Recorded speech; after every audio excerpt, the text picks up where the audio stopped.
Okay, my name is Mochida. I'm a PhD student in urban and regional planning, and I'm here to present my ideas on media plus urban planning in form of the image. This presentation is about social movements and image.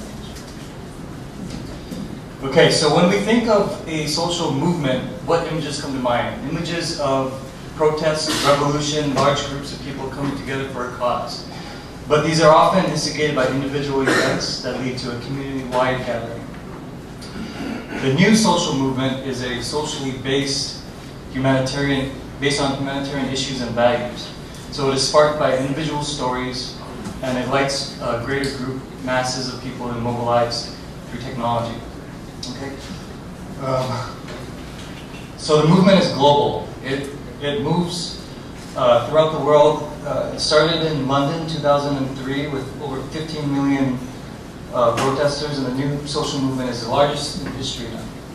So the movement of the image is basically in contestation between these elements. So a corporate economy, a state-driven image, and a civil society-driven image. So the question is, what's at the middle? So in a state-driven image, the state often generates propaganda-based imagery. So we see this in the form of nationalism and different ways of what's being American mean. And then today what we see is a corporate-driven image. So a logo-based image that basically infiltrates our lives and influences every aspect of how we see reality. But this image is also contestable with technology today. We can participate in the creation of image and get creative with it. So change can be individual-driven and agency-driven to change the structure. So the question is, what is the city going to be in the future? Is it going to be, are we going to shape the city, or is it going to shape us? And the city, in looking at it, also is looking back at us. So we're either in an authoritarian role or a very privatized city. So the question is, why is the future city always imaged as a technological, skyscraper-driven city? And my question would be, in all of these images, where are the people? Where is the community?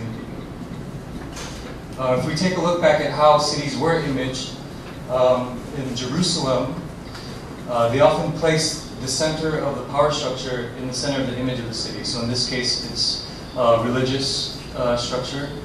And when we take a look at the structures of society, we need to think, is it when we can see the face in the vase, we kind of shift how we see the image of society. The idea is a gestalt shift, so once you see the face, you can't see the vase.